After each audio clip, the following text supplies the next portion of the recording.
সবসময় ভাবতাম গৃহস্থ সন্ন্যাসী আর ব্রহ্মচারী এক কেন নয়। আমরা ভাবতাম ওরা আমাদের থেকে অনেক কষ্টে আছে, কিন্তু যখন আমরা এই দীক্ষাপাতে এলাম আর দীক্ষা গ্রহণ করলাম, করে ভগবানের অর্চনাদি সেবা পুজো যখনই করতে শুরু করলাম, তখনই বুঝলাম যে ব্রহ্মচারী আর গৃহস্থের মধ্যে পার্থক্যটা কী। ব্রহ্মচারী সবসময় তেনারা পুজো, নিজেদের গ্রন্থ পড়া, শাস্ত্র আলোচনা করা, ওটাই ওদের কাজ থাকে। আর অন্যত্র কাজ আছে টুকটাক, সেগুলো সব কিছু তো আর জানি না। তো আমাদের গৃহস্থ ভক্তদের একটা অসুবিধা কী হয় বলো তো, আমরা সবসময় সংসারের মধ্যে থাকি, আর সেই সংসারের মধ্যে থেকেই কিন্তু ভগবানের অর্চনাদি সেবা পূজা, সংসারের নিত্য নতুন, আজকে ভালো আছি তো কালকে মন্দ আছি, যেমনটি হয় আর কি। শরীর থেকে সংসার দুটোই কিন্তু খুব ব্যস্ততার মধ্যে দিয়েই কাটে। যেমন ধরো, আমরা কালকে রাত্রি থেকে আমাদের আজকের পর্যন্ত সারা দিন আমরা নির্জলা উপোস করেছি, অথচ আমরা কিন্তু প্রচুর ব্যস্ততার মধ্যে দুঃখ কষ্টের মধ্যে কাটিয়েছি। ব্যস্ততা আর দুঃখ কষ্টের মধ্যে পার্থক্য আছে। হঠাৎ করে কোনো বিপদ যদি তোমার গায়ের উপর চলে আসে, তুমি কিন্তু সেগুলো কিভাবে সামলাবে সেগুলো ভেবেই তুমি অস্থির হয়ে যাবে। আর সেই সময় আমরা সবসময় কিন্তু গীতার বাণীকে মনে করে রাখি।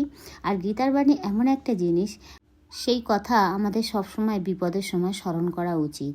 আর সত্যি কথা বলতে গেলে, তোমার যখন অতিরিক্ত বিপদ বা কোনো অশান্তি, মন সবসময় বিচলিত হয়ে আছে, সবসময় একটা কথাই চিন্তা করবে যে ভগবানের মুখমিশ্রিত বাণী, আর সেগুলো আমাদের মধ্যে যদি আমরা সেই সময় না ব্যবহার করতে পারি, তাহলে কিন্তু আমরা গীতার অর্থকে মূল্যায়ন করতে পারবো না। আর সত্যি কথা বলতে গেলে, সমস্যা তো সব দিক থেকে সবসময় আসবে, কারণ আমরা গৃহস্থ, আর গৃহস্থ সন্ন্যাসীদের এগুলো তো থাকতেই হবে। কেননা আমরা তো আর যোগী মণি ঋষিদের মতন তপস্যা করি না। আমরা সংসারে থেকে স্বামী সন্তান পুত্র নিয়েই কিন্তু সুন্দর করে গুছিয়ে সংসার করি। কখনো কাঁদি, কখনো হাসি, এটাই কিন্তু আমাদের জীবন। আর এই জীবনটাই জুড়ে যেন আমাদের পুরো সার্কাসের মেলা চলে। আর সেই মেলাতে যদি না অংশগ্রহণ করি, তাহলে কিসের মানুষ হলাম বলো?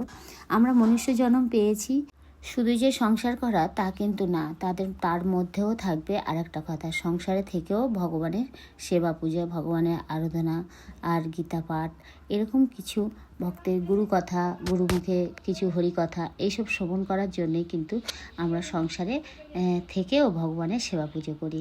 যেমনি আমাদের কষ্ট, তেমনি মহারাজগণ কিন্তু তারা সবসময় কিন্তু আমাদের সঙ্গেই রয়েছে। কেননা কিছু কিছু কথা, কিছু কিছু ভাগবত, কিছু কিছু গ্রন্থের কথা, যেগুলো হয়তো আমরা কখনোই পড়িনি, কখনোই জানি না, সেই কথাগুলো কিন্তু আমরা একমাত্র সেই গুরুর মুখ থেকেই শ্রবণ করি। কিন্তু তেনার অবদান কম নয়, একমাত্র তিনিই কিন্তু আমাদের ভক্তির আলো আমাদের হৃদয়ে জ্বালিয়ে দেন। আর সেই জ্বালানোর দীপ আমরা সারা জীবন আমাদের হৃদয়কে জ্বালিয়ে আলোকিত করি। আর যেন সারা জীবন এভাবেই আমার গুরু গোবিন্দকে নিয়ে সেবা পুজোটা চালিয়ে যেতে পারি। সারাদিনে অনেক ব্যস্ততা ছিল, সেই ব্যস্ততার মধ্যে থেকেও শিবা পুজোটা সুন্দর করে করতে থাকলাম। আর অ্যাকচুয়ালি কি জানো, নৃসিংহদেবের সবচেয়ে প্রিয় হলো পরমান্ন ভোগ। আর সেই ভোগটা আজকে দিতে পারছি না, কারণ হচ্ছে আজকে যে আমরা পরমান্ন ভোগটা চড়াবো, সেটাই হচ্ছে আজকের আমরাই প্রসাদ পেতে পারবো না।